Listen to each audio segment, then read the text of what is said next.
Murder, money, and mobsters. Most of us are familiar with the classic The Godfather and the way the mob has been portrayed. But in 2023, what does a modern-day mafia look like? According to a Brooklyn judge, mobsters are no longer killing people. That judge allowing two alleged members of the Gambino crime family to be released. 48-year-old Diego Tantillo and 57-year-old Angelo Gradilone were among 10 alleged mobsters charged earlier this month in a violent bid to take over a New York garbage hauling and demolition business. The judge saying current mobsters aren't as violent as their predecessors. For more on this, I am now joined by NewsNation national security contributor Tracy Walder. Thank you so much for your time. Thank you for being here. Thank you for having me, Kelsey. But what do you make of the judge's decision here, Tracy? I was shocked, to be quite honest with you.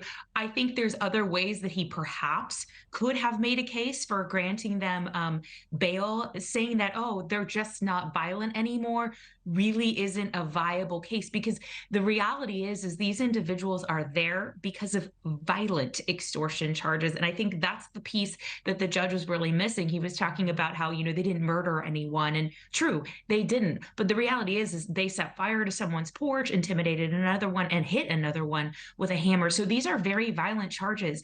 Also, the other thing that really concerns me is he said that they weren't a flight risk.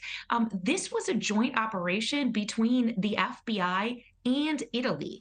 So there were members that were wrapped up in Italy as a result of this. And I absolutely believe that they're a flight risk and they're violent. Well, does the judge have a point here? Are the modern mobs, are they really just not killing people? I mean, it seems a little hard to believe, Tracy. I think that they're absolutely killing people. Now, look, do I think perhaps it might be overshadowed by some other stories and instances that we have of mass killings and things of that nature? Absolutely. And so maybe we're just not hearing about it as much, but it doesn't mean that this killing just sort of fell off the map. They still use murder, violence, and intimidation as a means to get what they want. That hasn't changed. How do you think decisions like this impact younger generations or just the public in general? I think that that is an excellent question, Kelsey. I really do think it impacts them significantly, because if they see, yes, there's going to be consequences. Each one of these individuals is looking for about 20 to 80 years. But if they see that, oh, you know what, I could just get out on bond until my trial. Judges aren't going to take what I'm doing as seriously if I don't murder anyone. In my opinion, that lacks deterrence. And one of the reasons that we have, jail, that we have sentences is deterrence. And right now, they're not experiencing that deterrence, particularly when you have a judge who's sort of writing them off as not committing violence anymore. Well, could we see more decisions like this coming?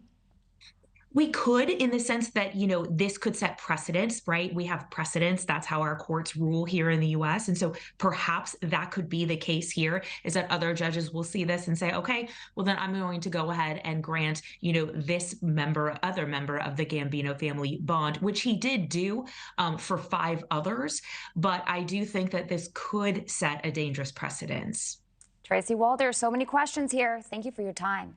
Thank you for watching. Go to newsnationnow.com to find NewsNation on your television provider. And don't forget to click the red subscribe button below to get more of NewsNation's fact-driven, unbiased coverage.